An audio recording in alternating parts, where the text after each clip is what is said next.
Whoa,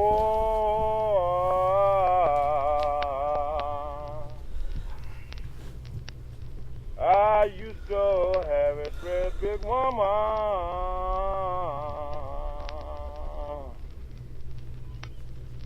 Whoa, boy, she ain't nothing but skin and bone. Whoa, the first time I win $100. A black American writer, J. Saunders Redding, describes the arrival of a ship in North America in the year 1619. Sails furled, flag drooping at her rounded stern, she rode the tide in from the sea. She was a strange ship indeed by all accounts, a frightening ship, a ship of mystery. Whether she was a trader, privateer, or man of war, no one knows. Through her bulwarks, black-mouthed cannon yawned. The flag she flew was Dutch. Her crew a motley. Her port of call, an English settlement, Jamestown, in the colony of Virginia. She came, she traded, and shortly afterwards was gone. Probably no ship in modern history has carried a more portentous freight. Her cargo? 20 slaves. Thank you for joining me. You're watching A People's Historian. My name is Jason Kishinev, and we're starting Chapter 2 of A People's History of the United States by Howard Zinn. Remember, if you enjoyed the episode, hit that like and subscribe button. Hit that notification bell and you'll be notified each time I make a new video. Chapter 2, entitled Drawing the Color Line. There is not a country in world history in which racism has been more important for so long a time as the United States. And the problem of the color line, as W.E.B. Du Bois put it, is still with us. So it is more than a purely historical question to ask, how does it start? And an even more urgent question, how might it end? Or to put it differently, is it possible for whites and blacks to live together without hatred? If history can help answer these questions, then the beginnings of slavery in North America, a continent where we can trace the coming of the first whites and the first blacks, might supply at least a few clues.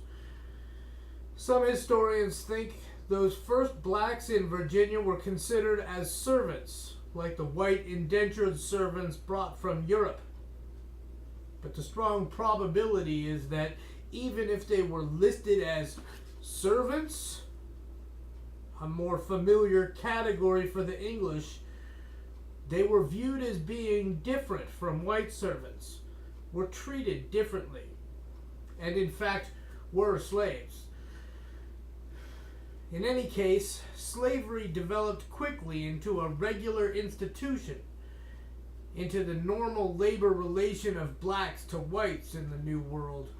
With it developed that special racial feeling, whether hatred or contempt or pity or patronization, that accompanied the inferior position of blacks in America for the next 350 years. That combination of inferior status and derogatory thought we call racism. Everything in the experience of the first white settlers acted as a pressure for the enslavement of blacks. The Virginians of 1619 were desperate for labor to grow enough food to stay alive. Among them were survivors from the winter of 1609 to 1610, the starving time, when, crazed for want of food, they roamed the woods for nuts and berries, dug up graves to eat the corpses, and died in batches until 500 colonists were reduced to 60. In the journals of the House of Burgesses of Virginia is a document of 1619 which tells of the first 12 years of the Jamestown colony. The first settlement had 100 persons who had one small ladle of barley per meal. When more people arrived, there was even less food. Many of the people lived in cave-like holes dug into the ground, and in the winter of 1609-1610 they were driven through insufferable hunger to eat those things which nature most abhorred, the flesh and excrements of man, as well of our own nation, as of an Indian, digged by some out of his grave after he had lain buried 3 days, and wholly devoured him. Others, envying the better state of body of any whom hunger has not yet so much wasted as their own, lay wait, and threatened to kill and eat them. One among them slew his wife as she slept in his bosom, cut her to pieces, salted her, and fed upon her till he had clean devoured all parts, saving her head.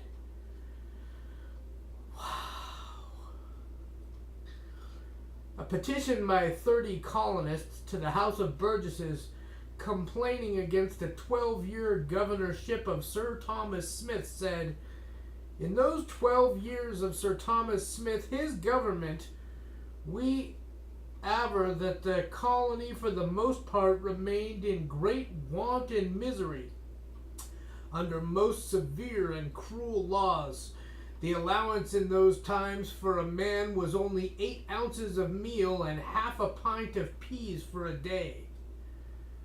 Moldy, rotten, full of cobwebs and maggots, loathsome to man and not fit for beasts, which forced many to flee for relief to the savage enemy, who being taken again were put to sundry deaths as by hanging, shooting, and breaking upon the wheel, of whom one for stealing 2 or 3 pints of oatmeal had a bodkin thrust through his tongue and was tied with a chain to a tree until he starved." That is some brutal stuff right there. Making the hair on the back of my neck stand up reading this. The Virginians needed labor to grow corn for subsistence, to grow tobacco for export. They had just figured out how to grow tobacco, and in 1617 they sent off the first cargo to England, finding that, like all pleasurable drugs tainted with moral disapproval, it brought a high price. The planters, despite their high religious talk, were not going to ask questions about something so profitable. They couldn't force Indians to work for them as Columbus had done. They were outnumbered, and while with superior firearms they could massacre Indians, they could face massacre in return. They would face massacre in return. They could not capture them and keep them enslaved. The Indians were tough, resourceful, defiant, and at home in these woods, as the transplanted Englishmen were not. White servants had not yet been brought over in sufficient quantity. Besides, they did not come out of slavery and did not have to do more than contract their labor for a few years to get their passage and a start in the New World.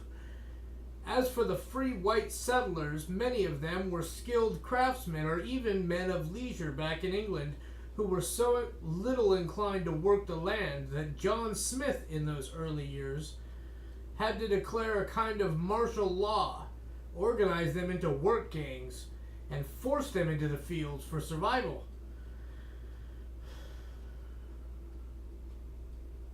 It's actually pretty good leadership to force them to.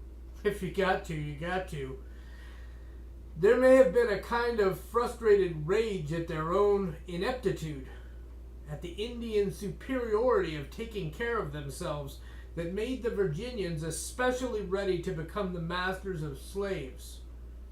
Edmund Morgan imagines their mood, as he writes in his book American Slavery, American Freedom. If you were a colonist, you knew that your technology was superior to the Indians. You knew that you were civilized and they were savages, but your superior technology had proved insufficient to extract anything. The Indians, keeping to themselves, laughed at your superior methods and lived from the land more abundantly and with less labor than you did. And when your own people started deserting in order to live with them, it was too much. So you killed the Indians, tortured them, burned their villages, burned their cornfields. It proved your own superiority in spite of your failures. And you gave similar treatment to any of your own people who succumbed to their savage ways of life. You gave similar treatment, not superior. But you still did not grow much corn.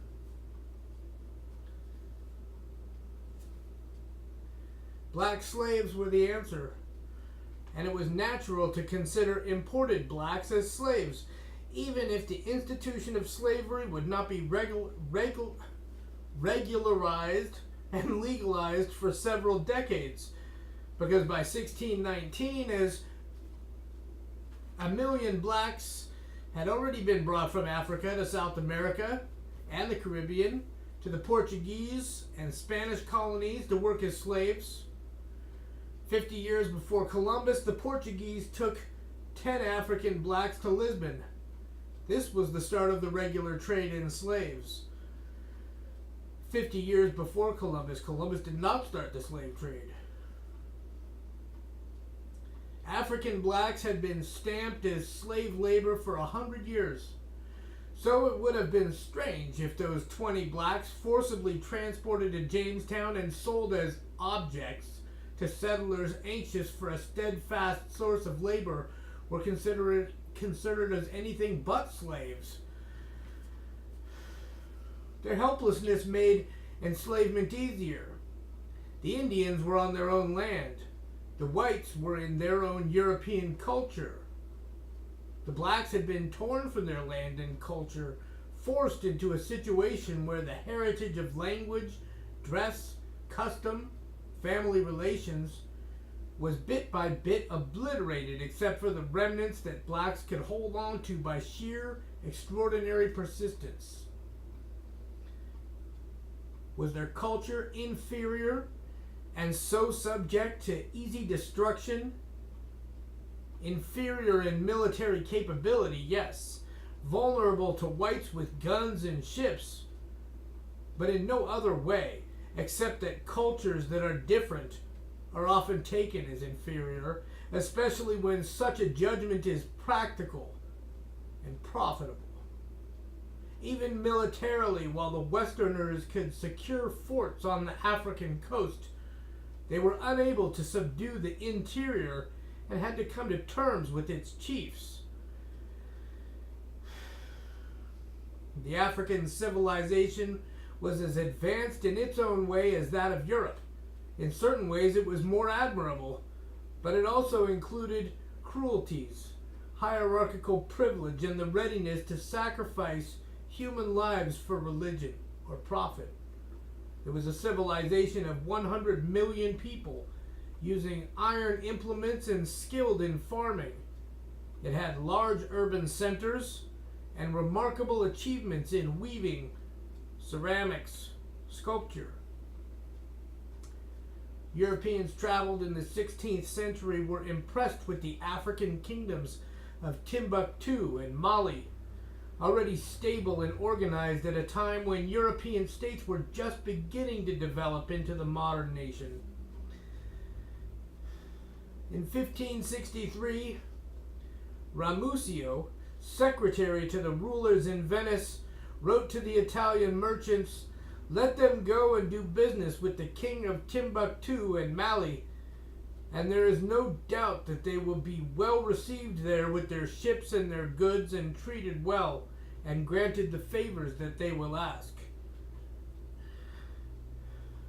A Dutch report around 1602 on the West African kingdom of Benin said The town seemeth to be very great when you enter it. You go into a great broad street, not paved, which seemed to be 7 or 8 times broader than the Warmoes Street in Amsterdam. The houses in this town stand in good order, one close and even with the other, as the houses in Holland stand.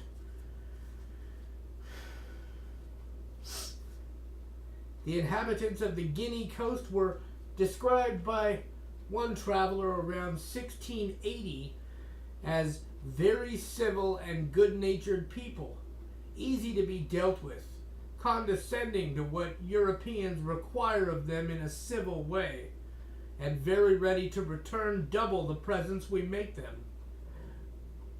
Excuse me. Africa had a kind of feudalism like Europe, based on agriculture and with hierarchies of lords and vassals.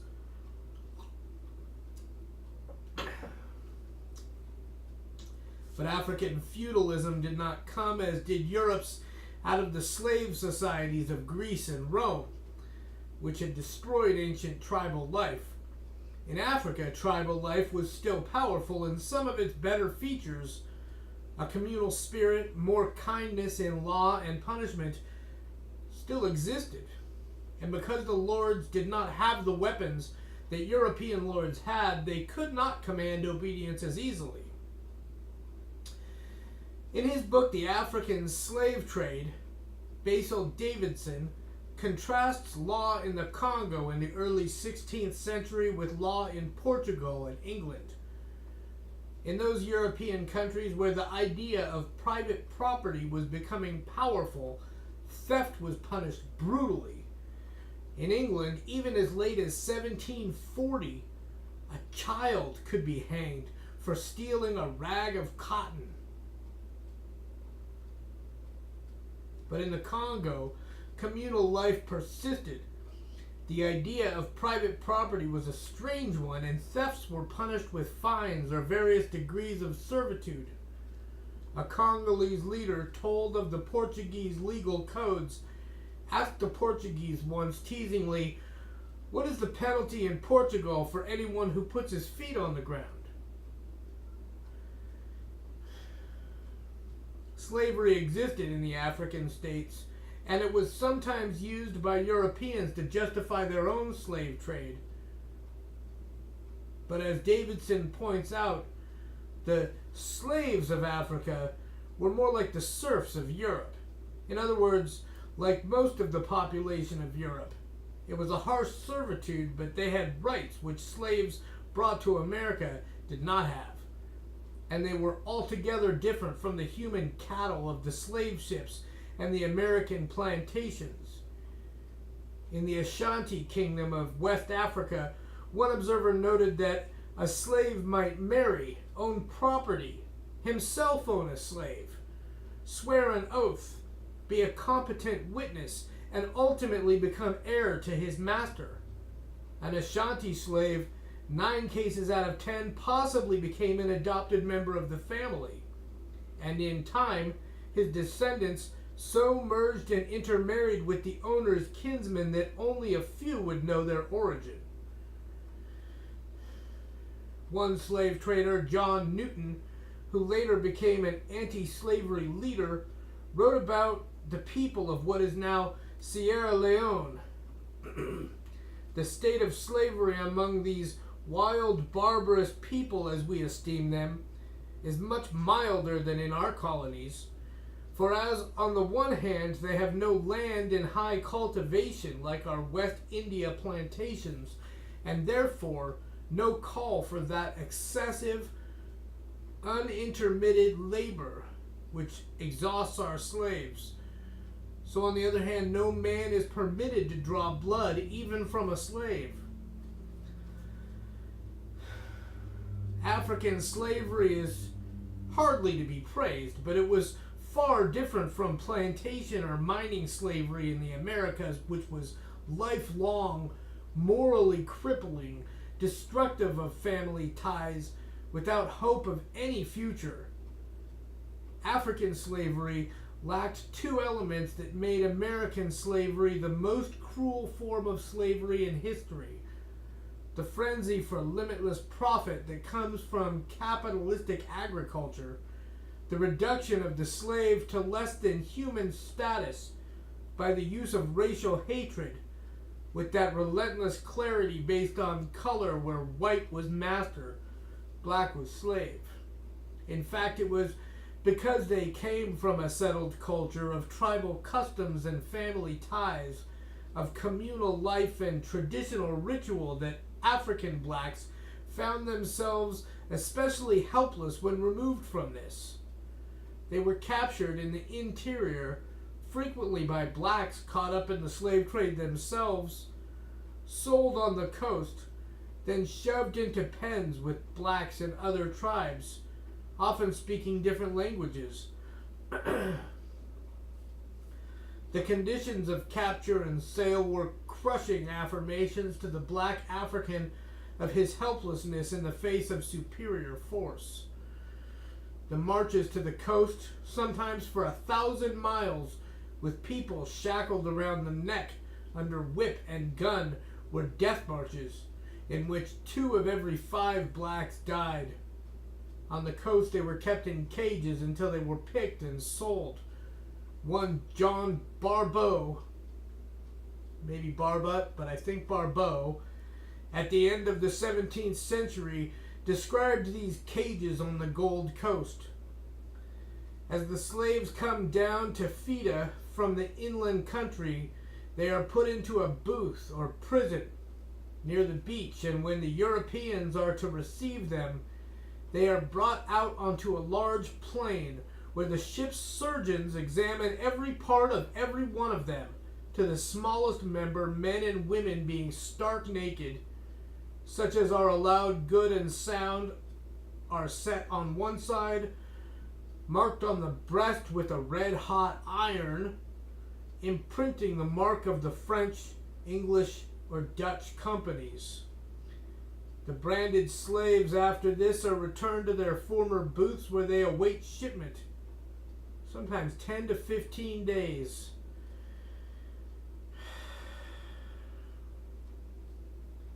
Then they were packed aboard the slave ships in spaces not much bigger than coffins, chained together in the dark, wet slime of the ship's bottom, choking in the stench of their own excrement.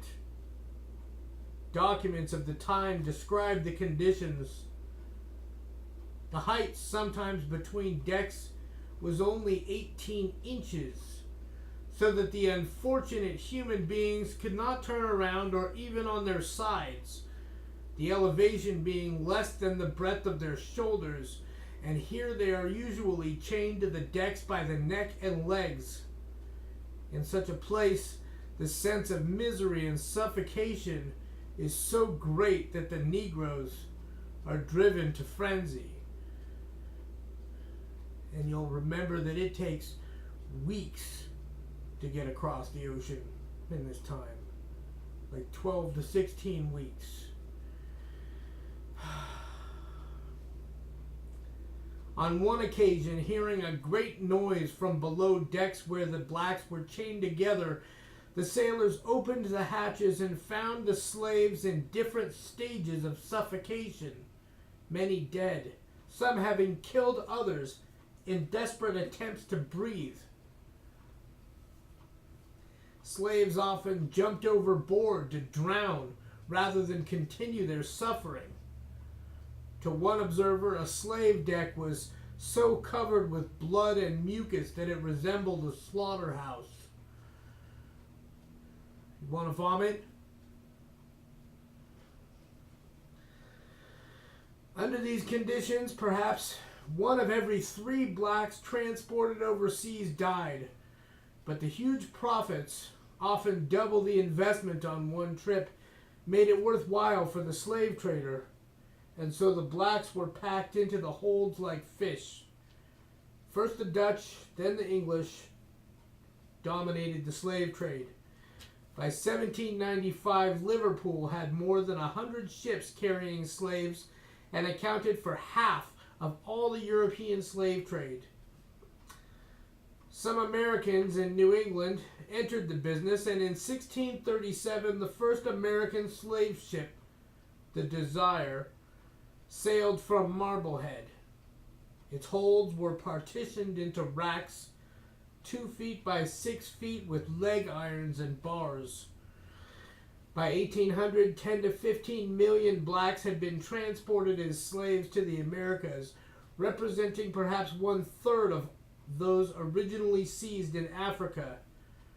It is roughly estimated that Africa lost 50 million human beings to death in slavery in those centuries we call the beginnings of modern Western civilization, at the hands of slave traders and plantation owners in Western Europe and America, the countries deemed the most advanced in the world.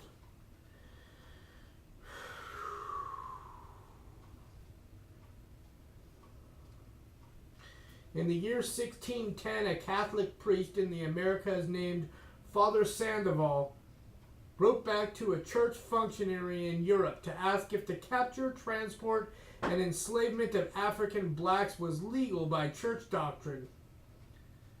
A letter dated March 12th, 1610, from Brother Louis Brandown to Father Sandoval gives the answer. Your Reverence writes me that you would like to know whether the Negroes who are sent to your parts have been legally captured.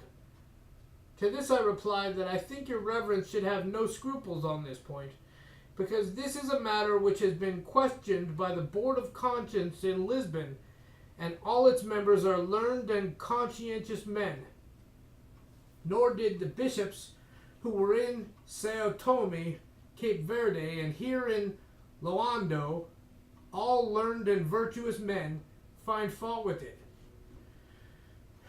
We have been here ourselves for 40 years, and there have been among us very learned fathers. Never did they consider the trade as illicit. Therefore, we and the fathers of Brazil buy these slaves for our service without any scruple.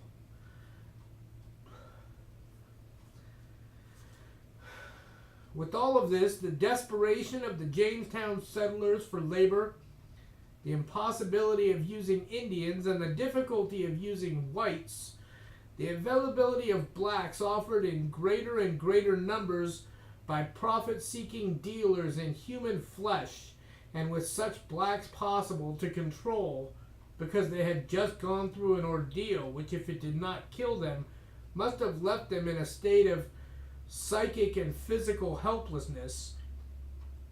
Is it any wonder that such blacks were ripe for enslavement?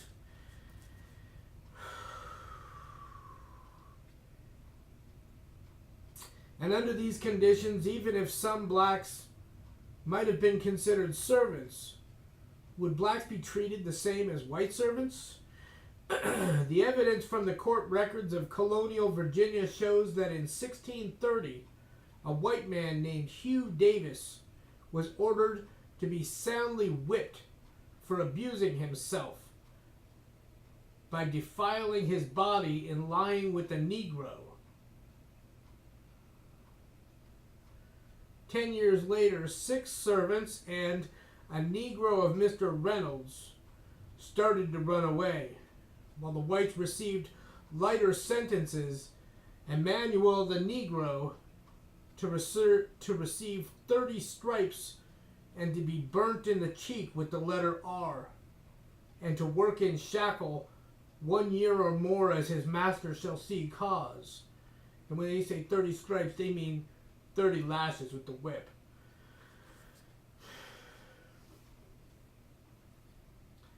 Although slavery was not yet regularized or legalized in those first years, the list of servants show blacks listed separately. A law passed in 1639 decreed that all persons except Negroes were to get arms and ammunition, probably to fight off Indians. When in 1640 3 servants tried to run away, the 2 whites were punished with the lengthening of their service. But as the court put it, the third, being a Negro named John Punch, shall serve his master or his assigns for the time of his natural life. Also in 1640, we have the case of a Negro woman servant who begot a child by Robert Sweat, a white man. The court ruled that the said Negro woman shall be whipped at the whipping post, and the said Sweat shall tomorrow in the forenoon do public penance for his offense at James City Church.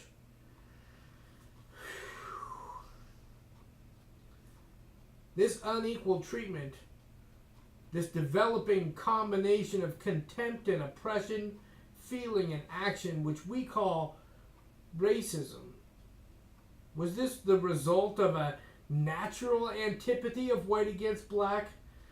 The question is important, not just as a matter of historical accuracy, but because any emphasis on natural racism lightens the responsibility of the social system.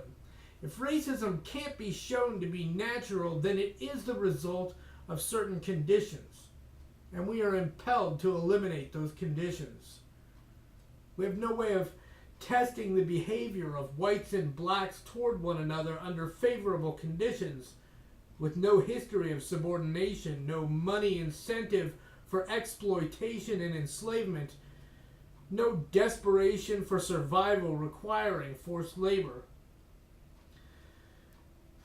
All the conditions for black and white in 17th century America were the opposite of that, all powerfully directed toward antagonism and mistreatment.